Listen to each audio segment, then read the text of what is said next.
ತುಂಬ ಜನ ಇಸ್ರೋ ಮತ್ತು ನಾಸಾದಂಥ ಸ್ಪೇಸ್ ಏಜೆನ್ಸೀಸ್ ಎಲ್ಲ ಕೇವಲ ಸ್ಪೇಸ್ ಮೇಲೆನೆ ಕಾನ್ಸಂಟ್ರೇಟ್ ಆಗಿದೆ ಅಂತ ಅನ್ಕೊಳ್ತಾರೆ. ಅಮೆರಿಕದಂಥ ದೊಡ್ಡ ದೇಶಗಳಿಗೆ ದೊಡ್ಡ ಸಮಸ್ಯೆಗಳು ಇಲ್ಲದೆ ಇರೋದ್ರಿಂದ ಸ್ಪೇಸ್ ಪ್ರಾಜೆಕ್ಟ್ ಮೇಲೆ ಅವರು ಮನಿ ಇನ್ವೆಸ್ಟ್ ಮಾಡಿದ್ರು ಏನೂ ಆಗಲ್ಲ. ಆದರೆ ಇಂಡಿಯಾದಲ್ಲಿ ಜಾಸ್ತಿ ಪ್ರಾಬ್ಲಮ್ಸ್ ಇದಾವೆ. ಇದರಿಂದ ಇರುವಂಥ ಪ್ರಾಬ್ಲಮ್ಸ್ ಮೇಲೆ ಮನಿನ ಇನ್ವೆಸ್ಟ್ ಮಾಡದೆ ಸ್ಪೇಸ್ ಮೇಲೆ ಮನಿ ಇನ್ವೆಸ್ಟ್ಮೆಂಟ್ ಏನಕ್ಕೆ ಅಂತ ತುಂಬ ಜನ ಯೋಚನೆ ಮಾಡ್ತಿರ್ತಾರೆ. ಆದರೆ ಸ್ಪೇಸ್ ಕಂಪ್ನಿಗಳು ಜಸ್ಟ್ ಸ್ಪೇಸ್ನ ಎಕ್ಸ್ಪ್ಲೋರ್ ಮಾಡದೆ ಅವು ಕೆಲವು ಸ್ಪೇಸ್ ವರ್ಕ್ಸ್ನ ಕೂಡ ಮಾಡ್ತಾ ಇರ್ತವೆ. ಅಂದರೆ ಸ್ಪೇಸ್ ಒಳಕ್ಕೆ ಕೆಲವು ಸ್ಯಾಟಲೈಟ್ನ ಲಾಂಚ್ ಮಾಡುವ ವರ್ಕ್. ಫಾರಿನ್ನಲ್ಲಿರೋ ಸ್ಪೇಸ್ ಏಜೆನ್ಸಿಗಳಿಗೆ ಹೋಲ್ಸ್ ನೋಡಿದ್ರೆ ಇಸ್ರೋದಲ್ಲಿ ಮಾಡುವ ಪ್ರಾಜೆಕ್ಟ್ಸ್ಗಳೆಲ್ಲ ಲೋ ಕಾಸ್ಟ್ ಮತ್ತು ಲೆಸ್ ಟೈಮ್ನಲ್ಲಿ ಫಾಸ್ಟಾಗಿ ಆಗ್ತಿರ್ತವೆ. ಅಸಲು ಇಸ್ರೋಗೆ ಪ್ರತಿ ವರ್ಷ ಎಷ್ಟು ರೆವೆನ್ಯೂ ಬರುತ್ತೆ, ಆ ರೆವೆನ್ಯೂ ಎಲ್ಲಿಂದ ಬರುತ್ತೆ ಅನ್ನೋದನ್ನ ಈ ಒಂದು ವಿಡಿಯೋದಲ್ಲಿ ನಾವು ನೋಡೋಣ.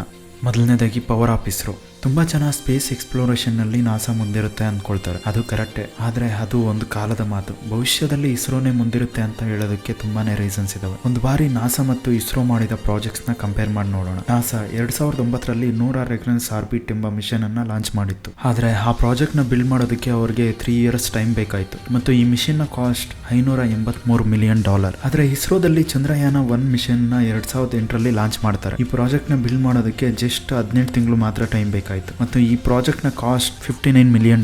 ಈ ರೀತಿ ಇಸ್ರೋ ಲೋ ಕಾಸ್ಟ್ ಮತ್ತು ಲೆಸ್ ಟೈಮ್ ನಲ್ಲಿ ಸ್ಪೇಸ್ ಪ್ರಾಜೆಕ್ಟ್ ನ ಬಿಲ್ಡ್ ಮಾಡೋದ್ರಿಂದ ಬೇರೆ ದೇಶಗಳು ಇಸ್ರೋಗೆನೆ ಸ್ಪೇಸ್ ಪ್ರಾಜೆಕ್ಟ್ ನ ಕೊಡಬೇಕಂತ ಅನ್ಕೊಳ್ತಿದೆ. 2014ರಲ್ಲಿ ರಷ್ಯಾ DNEPR ಎಂಬ ರಾಕೆಟ್ ನಲ್ಲಿ ಒಂದೇ ಬಾರಿ 37 ಸ್ಯಾಟಲೈಟ್ ಗಳನ್ನ ಲಾಂಚ್ ಮಾಡಿ ವರ್ಲ್ಡ್ ರೆಕಾರ್ಡ್ ಅನ್ನ ಕ್ರಿಯೇಟ್ ಮಾಡಿತ್ತು. ಆ ರೆಕಾರ್ಡ್ ನ ಇಸ್ರೋ 2017ರಲ್ಲಿ PSLV C-37 ಎಂಬ ರಾಕೆಟ್ ನಲ್ಲಿ 104 ಸ್ಯಾಟಲೈಟ್ ಗಳನ್ನ ಒಂದೇ ಬಾರಿ ಲಾಂಚ್ ಮಾಡಿ ಹೊಸ ವರ್ಲ್ಡ್ ರೆಕಾರ್ಡ್ ಅನ್ನ ಸೃಷ್ಟಿ ಮಾಡುತ್ತೆ. ಈ ಒಂದು ರೆಕಾರ್ಡ್ ನ ಕ್ರಿಯೇಟ್ ಮಾಡಿದಾಗಿನಿಂದ ಪ್ರತಿ ಕಂಟ್ರಿ ಇಸ್ರೋ ಕಡೆನೆ ತಿರುಗಿ ನೋಡ್ತಿದ್ದಾವೆ. Next topic, how ISRO makes money. ISRO ಅಂದ್ರೆ ತುಂಬಾ ಜನಕ್ಕೆ ನೆನಪಾಗೋದು ರಾಕೆಟ್ಸ್. ಇಂತಹ ಇಸ್ರೋಗೆ ರಾಕೆಟ್ ಅಥವಾ ಸ್ಪೇಸ್ ಪ್ರಾಜೆಕ್ಟ್ ನ ಮಾಡಬೇಕಾದ್ರೆ ಹ್ಯೂಜ್ ಮನಿ ಬೇಕಾಗುತ್ತೆ. ಆ ಮನಿಯನ್ನ ಇಂಡಿಯನ್ ಎಕಾನಮಿನಲ್ಲಿ ಯೂಸ್ ಮಾಡ್ಕೊಂಡ್ರೆ ಉಳಿದ ಬೇರೆ ಪ್ರಾಬ್ಲಮ್ಸ್ ನ ಸಾಲ್ವ್ ಮಾಡೋಕ್ಕಾಗಲ್ಲ.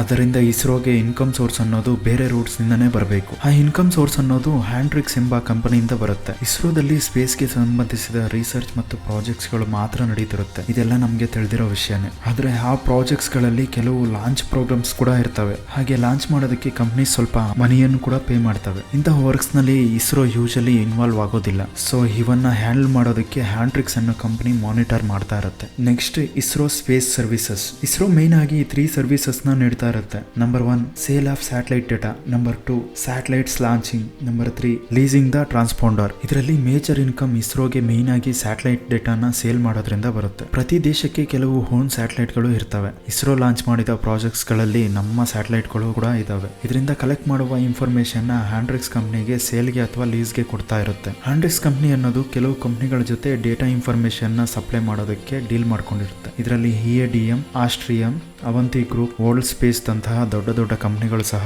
ಇರ್ತವೆ. ಇವತ್ತಿಗೂ ನಮ್ಮ ಭೂಮಿ ಸುತ್ತ ನಮ್ಮ PSLV ಲಾಂಚ್ ಮಾಡಿದ 1100 ಸ್ಯಾಟಲೈಟ್ ಗಳು ಎವಾಲ್ವ್ ಆಗ್ತಾನೆ ಇರ್ತವೆ. ಇನ್ನು ಸ್ಯಾಟಲೈಟ್ ನ ಲಾಂಚ್ ಮಾಡೋ ವಿಷಯಕ್ಕೆ ಬಂದ್ರೆ ಲಾಸ್ಟ್ 5 ಇಯರ್ಸ್ ನಲ್ಲಿ ಇಸ್ರೋ 26 ಸ್ಯಾಟಲೈಟ್ ಗಳನ್ನ ಲಾಂಚ್ ಮಾಡಿರೋದ್ರಿಂದ 1245 ಕೋಟಿ ಇನ್ಕಮ್ ಬಂದಿದೆ. ಈ ಸ್ಯಾಟಲೈಟ್ಸ್ ನ ಲಾಂಚ್ ಸರ್ವಿಸ್ ಅನ್ನೋದು PSLV ರಾಕೆಟ್ ನಿಂದ ನಡೀತಾ ಇರುತ್ತೆ. ಮೇ 26, 1999ರಲ್ಲಿ ಇಸ್ರೋ ರಿಪಬ್ಲಿಕ್ ಆಫ್ ಕೊರಿಯಾ ಮತ್ತು ಜರ್ಮನ್ ಸ್ಯಾಟಲೈಟ್ ನ ಲಾಂಚ್ ಮಾಡಿದ ನಂತರ ಕಮರ್ಷಿಯಲ್ ಲಾಂಚ್ ಸರ್ವಿಸಸ್ ನ ಮಾರ್ಕೆಟ್ ನಲ್ಲಿ ತರುತ್ತೆ. ಇದಾದ ನಂತರ 20 ದೇಶಗಳಿಂದ ಸ್ಯಾಟಲೈಟ್ ಲಾಂಚ್ ಗೆ ಆರ್ಡರ್ಸ್ ಬರ್ತವೆ. ಹೀಗೆ ಇಸ್ರೋ ಸ್ಯಾಟಲೈಟ್ ನ ಲಾಂಚ್ ಮಾಡೋ ಕೆಪಾಸಿಟಿ ಇನ್ಕ್ರೀಸ್ ಮಾಡ್ಕೊಳ್ಳುತ್ತಾ ಬರುತ್ತೆ. 2017ರಲ್ಲಿ 104 ಸ್ಯಾಟಲೈಟ್ ನ ಒಂದೇ ಬಾರಿ ಲಾಂಚ್ ಮಾಡಿ ವರ್ಲ್ಡ್ ರೆಕಾರ್ಡ್ ನ ಕ್ರಿಯೇಟ್ ಮಾಡಿತ್ತು. ನೆಕ್ಸ್ಟ್ ಸರ್ವಿಸ್ ಒಂದು ಟ್ರಾನ್ಸ್ಪಾಂಡರ್ಸ್ ನ ಲೀಸ್ಗೆ ಕೊಡೋದು. ಈ ಟ್ರಾನ್ಸ್ಪಾಂಡರ್ಸ್ ನ ಕಮ್ಯುನಿಕೇಶನ್ ಸ್ಯಾಟಲೈಟ್ ಕೂಡ ಅಂತಾನೂ ಕರಿತೀವಿ. ನಮ್ಮ ಇಸ್ರೋಗೆ ಸಂಬಂಧಿಸಿದ ಇನ್ಸ್ಯಾಟ್ ಮತ್ತು GSAT ಅನ್ನೋ ಟ್ರಾನ್ಸ್ಪಾಂಡರ್ಸ್ ಇಂಡಿಯಾದಲ್ಲಿವೆ. ಇನ್ಸ್ಯಾಟ್ ಅಂದ್ರೆ ಇಂಡಿಯನ್ ನೇಷನ್ ಸ್ಯಾಟಲೈಟ್ ಸಿಸ್ಟಮ್ ಎಂದರ್ಥ. ನಮ್ಮ ಏಷ್ಯನ್ ಸ್ಪೆಸಿಫಿಕ್ ರೀಜನ್ ಅಲ್ಲಿ ಇನ್ಸ್ಯಾಟ್ ಅನ್ನೋದು ಒಂದು ದೊಡ್ಡ ನೆಟ್ವರ್ಕ್ ಸಿಸ್ಟಮ್. ಈ ಇನ್ಸ್ಯಾಟ್ ನಲ್ಲಿ 9 ಆಪರೇಷನಲ್ ಕಮ್ಯುನಿಕೇಶನ್ ಸ್ಯಾಟಲೈಟ್ಸ್ ಜೊತೆಗೆ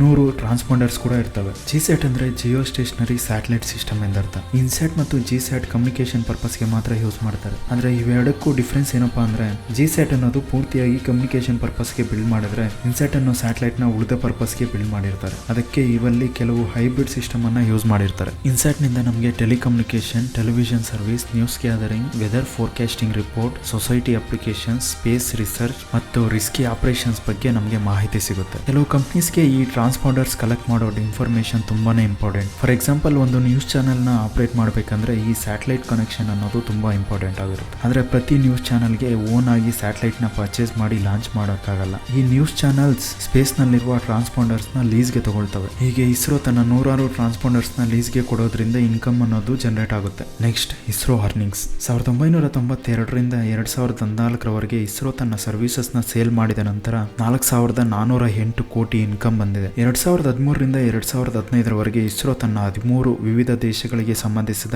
28 ಫಾರಿನ್ ಸ್ಯಾಟಲೈಟ್ ನ ಲಾಂಚ್ ಮಾಡಿದ್ದಕ್ಕೆ $101 ಮಿಲಿಯನ್ ಬಂದಿದೆ. ಆಂಡ್ರಿಕ್ಸ್ ಟರ್ನ್ ಓವರ್ ಅನ್ನೋದು ಪ್ರತಿ ವರ್ಷ ಇನ್ಕ್ರೀಸ್ ಆಗ್ತಾನೆ ಇರುತ್ತೆ. 2009ರಿಂದ 2010ರವರೆಗೆ 884 ಕೋಟಿ ಇನ್ಕಮ್ ನ ಅರ್ನ್ ಮಾಡಿದೆ. ಹಾಗೆ 2015ರಿಂದ 2016ರವರೆಗೂ 1924 ಕೋಟಿ ಇನ್ಕಮ್ ಅನ್ನ ಅರ್ನ್ ಮಾಡುತ್ತೆ. ಇಸ್ರೋ ಅರ್ನಿಂಗ್ಸ್ ಅನ್ನೋದು ಹಲವು ಆಸ್ಪೆಕ್ಟ್ಸ್ ಮೇಲೆ ಡಿಪೆಂಡ್ ಆಗಿರುತ್ತೆ. ಇಸ್ರೋಗೆ ಸಂಬಂಧಿಸಿದ ಚಂದ್ರಯಾನ ಮತ್ತು ಮಾರ್ಸ್ ಆರ್ಬಿಟರಿ ಅನ್ನೋದು ಇಸ್ರೋದಲ್ಲೇ ತಯಾರಿಸಿದ ಅತಿ ಬಲಿಷ್ಠ ರಾಕೆಟ್ ಆದ ಎಕ್ಸೆಲ್ ವೇರಿಯಂಟ್ ನಿಂದ ಲಾಂಚ್ ಮಾಡಿತ್ತು. ಸ್ಯಾಟಲೈಟ್ ಇಂಡಸ್ಟ್ರಿ ಅಸೋಸಿಯೇಷನ್ ಪ್ರಕಾರ satellite manufacturing and service sector ಅನ್ನೋದು 2014-15ರಲ್ಲಿ $16.6 ಬಿಲಿಯನ್ ವೆಂಚರ್ ಆಗಿದ್ರೆ ಅದು 2015ನೇ ವರ್ಷದ ಎಂಡ್ಗೆ ಸುಮಾರು $127.4 ಬಿಲಿಯನ್ ಗೆ ಇನ್ಕ್ರೀಸ್ ಆಗುತ್ತೆ. ಈಗ ನೋಡಿದ್ರೆ ಸ್ಪೇಸ್ ಇಂಡಸ್ಟ್ರಿಯಲ್ಲಿರೋ ಪ್ರತಿ ಕಂಪ್ನೀಸ್ಗೂ ದೊಡ್ಡ ಪ್ಲಸ್ ಪಾಯಿಂಟ್ ಅಂತಾನೆ ಹೇಳ್ಬಹುದು. ಆದ್ರೆ ಇಸ್ರೋಗೆ ಫ್ಯೂಚರ್ ಅರ್ನಿಂಗ್ಸ್ ಅನ್ನೋದು ತುಂಬಾನೇ ಜಾಸ್ತಿ ಇರುತ್ತೆ ಅಂತ ಇದರಿಂದ ಗೊತ್ತಾಗುತ್ತೆ. Next ISRO competitor. ಪ್ರತಿ ಇಂಡಸ್ಟ್ರಿನಲ್ಲಿ ಕಾಂಪಿಟೇಷನ್ ಅನ್ನೋದು ಸ್ವಲ್ಪ ಇದ್ದೇ ಇರುತ್ತೆ. ಹಾಗೆಯೇ ಪ್ರತಿ ಕಂಪ್ನಿಗೆ ಒಂದು ಸ್ಟ್ರೆಂತ್ ಅನ್ನೋದು ಕೂಡ ಇರುತ್ತೆ. ಸ್ಪೇಸ್ ಎಕ್ಸ್ ಕಂಪ್ನಿಗೆ ಫಾಲ್ಕನ್ 9, ರಷ್ಯಾ ಸ್ಪೇಸ್ ಏಜೆನ್ಸಿಗೆ ಪ್ರೋಟಾನ್ ULA ಮತ್ತು ಏಲಿಯನ್ ಸ್ಪೇಸ್, ಹಾಗೆ ನಮ್ಮ ಇಸ್ರೋಗೆ ಆಂಟ್ರಿಕ್ಸ್ ಅನ್ನೋದು ಒಂದು ಪ್ಲಸ್ ಪಾಯಿಂಟ್. ಎಷ್ಟೋ ಸ್ಪೇಸ್ ಕಂಪ್ನಿಗಳು ನಮ್ಮ ಇಸ್ರೋಗಿಂತ ಮುಂದೆ ಇರ್ಬೋದು, ಆದರೆ ಅದರ್ ಕಾಂಪಿಟೇಟರ್ಸ್ಗೆ ಕಂಪೇರ್ ಮಾಡಿದ್ರೆ ಟೈಮ್ ಅಂಡ್ ಕಾಸ್ಟ್ನಲ್ಲಿ ನಮ್ಮದು ತೀರಾ ಕಡಿಮೆ. ಸ್ಪೇಸ್ ಎಕ್ಸ್ ಒಂದು ಸ್ಯಾಟಲೈಟ್ನ ಲಾಂಚ್ ಮಾಡೋ ಖರ್ಚಲ್ಲಿ ಇಸ್ರೋ ತನ್ನ 3 ಸ್ಯಾಟಲೈಟ್ನ ಲಾಂಚ್ ಮಾಡುತ್ತೆ. ಫೈನಲ್ ಆಗಿ ಫ್ಯೂಚರ್ ಗೋಲ್ಸ್ ಆಫ್ ಇಸ್ರೋ. ಪ್ರತಿ ಕಂಪ್ನಿ ಫ್ಯೂಚರ್ನಲ್ಲಿ ಟಾಪ್ ಪೊಸಿಷನಲ್ಲಿ ಇರಬೇಕು ಅಂತ ಅಂದ್ಕೊಳ್ತವೆ. ಅದು ಗೌರ್ಮೆಂಟ್ ಸೆಕ್ಟರ್ ಆಗಿರ್ಬೋದು, ಪ್ರೈವೇಟ್ ಸೆಕ್ಟರ್ ಆಗಿರ್ಬೋದು. ನಮಗೆ ಟಾಪ್ ಪೊಸಿಷನಲ್ಲಿ ಇರಬೇಕಾದ್ರೆ ಟೈಮ್ಗೆ ಸರಿಯಾಗಿ ನ್ಯೂ ಚಾಲೆಂಜ್ನ ಕ್ರಿಯೇಟ್ ಮಾಡ್ಕೊಳ್ತಾ ಹೋಗಬೇಕು. ನಮ್ಮ ಇಸ್ರೋ ಈ ರೋಲ್ನ ಚೆನ್ನಾಗಿ ಫಾಲೋ ಮಾಡ್ತಿದೆ. ಅದಕ್ಕೆ ಹಲವು ದೇಶಗಳು ಇಸ್ರೋ ಸ್ಪೇಸ್ ಲಾಂಚ್ ಅಂದರೆ ತುಂಬಾನೇ ಇಂಟ್ರೆಸ್ಟ್ ತೋರಿಸ್ತಿವೆ. ಸ್ಪೇಸ್ಗೆ ಇಸ್ರೋ PSLV ಪ್ಲಾಟ್ಫಾರ್ಮ್ ಅನ್ನೋದು 122 ಸ್ಯಾಟಲೈಟ್ಸ್ನ ಪ್ಲೇಸ್ ಮಾಡಿದೆ. ಇದರಲ್ಲಿ 43 ಸ್ಯಾಟಲೈಟ್ಸ್ ಅನ್ನೋವು ಇಂಡಿಯಾಗೆ ಸಂಬಂಧಿಸಿದ್ರೆ ರಿಮೈನಿಂಗ್ 79 ಸ್ಯಾಟಲೈಟ್ಸ್ ಫಾರಿನ್ ಕಾರ್ಗೋಗೆ ಸಂಬಂಧಿಸಿದವು. ನೆಕ್ಸ್ಟ್ 2017ರಲ್ಲಿ 23 ವಿವಿಧ ದೇಶಗಳಿಗೆ ಸಂಬಂಧಿಸಿದ 150 ಸ್ಯಾಟಲೈಟ್ಸ್ನ ಲಾಂಚ್ ಮಾಡುತ್ತೆ. ಹೀಗೆ ಸ್ಯಾಟಲೈಟ್ ಲಾಂಚಿಂಗ್ ಡಿಮ್ಯಾಂಡ್ ಅನ್ನೋದು ಇನ್ಕ್ರೀಸ್ ಆಗೋದ್ರಿಂದ ಇಸ್ರೋ ಈ ಒಂದು PSLV ಲಾಂಚರ್ಸ್ ಮೇಲೆ ಫೋಕಸ್ ಮಾಡುತ್ತೆ. ಅದಕ್ಕೆ ಇಂಡಿಯನ್ ಗೌರ್ಮೆಂಟ್ 2017ರಿಂದ 2020ರ ಟೈಮ್ನಲ್ಲಿ 15 ಸ್ಮಾಲ್ PSLV ಲಾಂಚರ್ಸ್ನ ರೆಡಿ ಮಾಡ್ಕೊಳ್ಳೋಕ್ಕೆ 3090 ಕೋಟಿ ಮನಿಯನ್ನು ಅಲರ್ಟ್ ಮಾಡುತ್ತೆ. ಇಸ್ರೋ ಫ್ಯೂಚರ್ ಗೋಲ್ಸ್ ಏನಂದ್ರೆ ಈ ಒಂದು ಲಾಂಚರ್ಸ್ನ ಹೊಸ ವೇನಲ್ಲಿ ಡಿಸೈನ್ ಮಾಡ್ಕೊಬೇಕು ಅಂತ ಡಿಸೈಡ್ ಮಾಡ್ಕೊಳ್ಳುತ್ತೆ. ಸೊ ಇದಕ್ಕೋಸ್ಕರ ಇದರಲ್ಲಿ ಎಲೆಕ್ಟ್ರಿಕ್ ಪ್ರೊಪಲ್ ಸಿಸ್ಟಮ್ ಅನ್ನ ರೆಡಿ ಮಾಡ್ಕೊಳ್ಳುತ್ತೆ. ಇಸ್ರೋಗೆ ಎಷ್ಟೇ ಇನ್ಕಮ್ ಬಂದರೂ ಸಹ ನಮ್ಮ ಇಂಡಿಯನ್ ಗೌರ್ಮೆಂಟ್ ಇಸ್ರೋಗೋಸ್ಕರ ಒಂದು ಬಜೆಟ್ನ ರಿಲೀಸ್ ಮಾಡ್ತಾನೆ ಇರುತ್ತೆ. ಫೈನಲ್ ಆಗಿ ಒಂದು ಪಾಯಿಂಟ್ನಲ್ಲಿ ಹೇಳೋದಾದ್ರೆ ಇಸ್ರೋ ಇಂದ ಇಂಡಿಯನ್ ಗೌರ್ಮೆಂಟ್ಗೆ ಎಕ್ಸ್ಟ್ರಾ ಬರ್ಡನ್ ಏನೂ ಇಲ್ಲ.